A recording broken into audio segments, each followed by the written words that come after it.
إن الحمد لله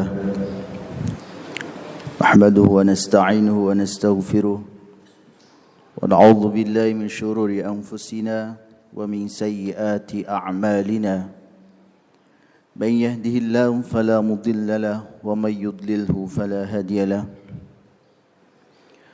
الصلاة والسلام على أشرف الأنبياء والمرسلين سيدنا ومولانا محمد وعلى آله وصحبه أجمعين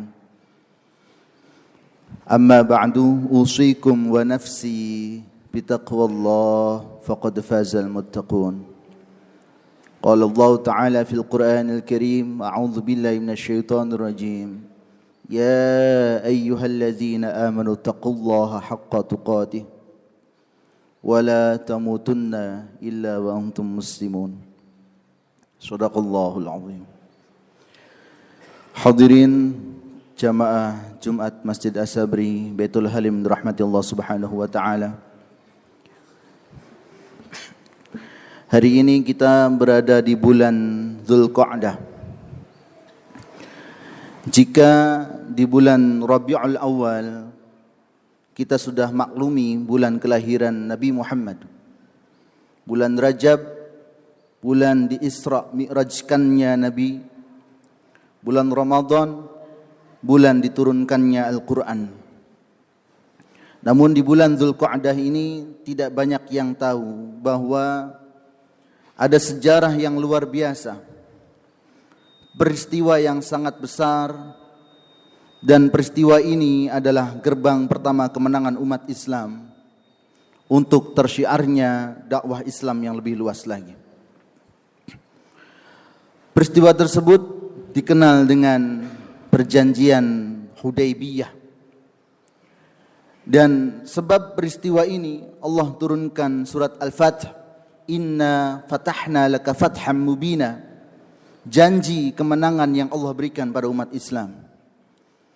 Hadirin rahimakumullah, pada bulan Dzulqa'dah tahun 6 Hijriah, Rasulullah mengajak para sahabatnya untuk menunaikan ibadah umrah pada tahun itu. Rasul sallallahu alaihi wasallam bersama 1.400 sahabat berangkat dari Madinah menuju ke Mekah hanya memakai baju ihram tanpa perlengkapan perang. Hanya membawa kambing untuk disembelih setelah menunaikan ibadah umroh. Namun kabar tersebut terdengar oleh kafir Mekah, dan mereka hendak menghalangi umat Islam untuk umroh, menghadang umat Islam agar tidak masuk ke Mekah. Singkatnya, di Hudaybiyah Rasulullah bertemu dengan pasukan Quraisy yang hanya berjumlah sekitar 200 orang. Di Hudaybiyah antara Rasulullah dengan kafir Quraisy terjadi kesepakatan perjanjian yang disebut dengan Sulhul Hudaybiyah atau perjanjian Hudaybiyah. Adapun isi perjanjian Hudaybiyah yang telah disepakati oleh Rasulullah dengan orang kafir Quraisy adalah yang pertama, tahun 6 Hijriah Rasulullah harus kembali ke Madinah, tidak boleh melanjutkan melaksanakan umroh. Tahun depan beliau dan kaum muslimin boleh memasuki Mekah dan tinggal di Mekah hanya selama 3 hari. Mereka hanya boleh membawa perlengkapan musafir, sedangkan pedang-pedang mereka harus dimasukkan ke dalam sarungnya. Dan pada saat itu kaum Quraisy tidak boleh menghalangi Rasulullah beserta kaum muslimin untuk masuk ke Mekah. Yang kedua, menghentikan peperangan dari kedua belah pihak atau gencatan senjata selama 10 tahun dan mewujudkan keamanan di tengah masyarakat. Poin yang ketiga, siapa yang menjalin persekutuan dengan Nabi Muhammad ataupun dengan kafir Quraisy, maka dia termasuk bagian dari salah satu pihak tersebut. Maka penyerangan yang diarahkan kepada suku-suku tersebut dianggap sebagai penyerangan kepada sekutunya. Yang keempat, poin yang terakhir dari Sulhul Hudaybiyah, siapa yang kabur dari kaum Quraisy Mekah dan mendatangi Nabi Muhammad di Madinah untuk masuk Islam, maka harus dikembalikan ke pihak kafir Quraisy. Sedangkan yang kabur dari Nabi Muhammad Madinah mendatangi pihak kafir Quraisy ke Mekah untuk murtad, maka tidak boleh dikembalikan kepada Nabi Muhammad. Hadirin jamaah Jumat rahimakumullah. Sahabat menilai 2 poin perjanjian ini sama sekali tidak menguntungkan pihak Islam.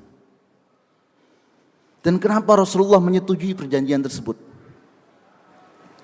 Tahun ini 6 Hijriah harus kembali ke Mekah, tidak jadi umroh. Kemudian orang kafir yang mendatangi Nabi Muhammad untuk masuk Islam harus dikembalikan. Sedangkan umat Islam yang mendatangi kafir Quraisy untuk murtad tidak boleh dikembalikan. Kira-kira apa yang menguntungkan bagi umat Islam? Logika manusia. Orang kafir hanya 200 orang jumlahnya. Sedangkan umat Islam ada 1.400 saat itu. Kenapa tidak perang saja?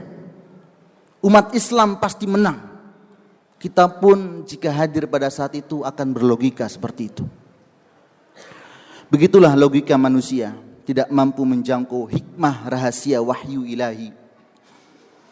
Karena apapun yang Rasul sampaikan itu sudah pasti wahyu dari Allah Subhanahu wa taala. Wa ma yantiqu 'anil hawa in huwa illa wahyu yuha. Hadirin rahimakumullah. Lantas apa keuntungan atau hikmah yang Rasul dan umat Islam dapatkan dari perjanjian Hudaybiyah ini? Pertama, Rasul beserta kaum muslimin tahun ini dilarang umroh. Tahun depan baru diperbolehkan. Tanpa disadari ini adalah pernyataan kafir Quraisy untuk mengakui dan menerima keberadaan agama Islam pada saat itu. Karena sebelumnya umat Islam sama sekali tidak boleh beribadah di Mekah. Bahkan mereka kerap mengganggu, menyiksa umat Islam.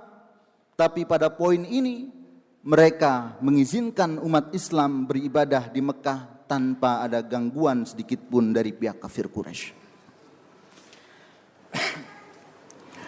Kenapa umrah harus ditunda tahun depan? Karena Allah Subhanahu wa taala telah mempersiapkan umrah tahun depan Rasulullah beserta kaum muslimin dengan jumlah jamaah yang jauh lebih banyak dari tahun ini. Hadirin rahimakumullah. Hikmah yang kedua, dan ini poin yang dianggap sangat menguntungkan pihak kafir Quraisy dan sangat merugikan pihak Islam, yaitu jika dari pihak kafir Quraisy ada yang masuk Islam maka harus dikembalikan. Namun jika ada pihak Nabi Muhammad yang murtad dan ikut pihak kafir Quraisy maka tidak boleh dikembalikan. Ini seakan menguntungkan mereka. Padahal ini justru menguntungkan umat Islam. Alasannya adalah jika pihak kafir Quraisy ingin bergabung dengan Nabi Muhammad dan bersyahadat masuk Islam, kemudian harus dikembalikan ke pihak kafir, itu tidak masalah. Bumi Allah itu luas. Dimanapun dia bersyahadat, dimanapun dia beribadah, tetap akan diterima oleh Allah Subhanahu wa taala. Tidak harus tinggal bersama Nabi. Tidak harus tinggal di Madinah. Sebaliknya, jika ada pihak Nabi Muhammad yang bergabung dengan pihak kafir Quraisy atau keluar dari Islam, maka tidak boleh dikembalikan kepada Nabi. Ini juga tidak merugikan pihak Islam, sama sekali tidak merugikan. Karena apa? Yang pertama, orang yang imannya kuat dan setia pada Nabi, maka dia tidak akan bergabung dengan kafir Quraisy apapun cobaan, godaan dan iming-iming yang diberikan. Yang kedua, anggaplah ini sebagai filter, anggaplah ini sebagai sortir. Karena yang tergiur dengan iming-iming orang kafir dan yang takut dengan tekanan mereka hanyalah orang-orang munafik. Maka orang yang keluar dari kelompok Nabi Muhammad, keluar dari Islam dan bergabung dengan orang kafir adalah orang-orang yang mempunyai penyakit kemunafikan dalam hatinya. Hadirin rahimakumullah. Dengan begitu Allah bersihkan barisan kaum muslimin dari para pengkhianat, dari para orang-orang munafik yang mengaku Islam tapi perilakunya membenci Islam. Berapa banyak orang yang mengaku Islam tapi alergi dengan syariat Islam. Saat ini pun banyak kita jumpai, kita saksikan orang-orang semacam ini. Orang munafik hanya menjadi duri dalam daging, hanya menjadi benalu bagi kekuatan orang Islam, hanya menjadi polusi bagi udara yang segar. Kenapa udara subuh begitu terasa sangat segar? Karena belum bercampur dengan nafas orang-orang munafik, tidak bercampur dengan aroma busuk yang keluar dari mulut-mulut orang munafik. Semoga kita dan keturunan kita senantiasa Allah berikan keimanan yang tanpa protes, tanpa mengeluh. Sami'na wa ata'na, siap terhadap perintah Allah dan Rasulnya. A'udzubillahi minasyaitonirrajim. Bismillahirrahmanirrahim. Inna fatahna laka fathan mubina liyaghfira laka Allahu ma taqaddama min dzambika wa ma ta'akhkhar wa yutimma ni'matahu 'alaika wa yahdiyaka siratan mustaqima wa yansuraka Allahu nasran 'aziza. Barakallahu li wa lakum fil Qur'anil azim wa nafa'ani wa iyyakum bima fihi minal ayati wadh-dhikril hakim. Taqabbalallahu minna minkum tilawatahu innahu was-sami'ul 'alim.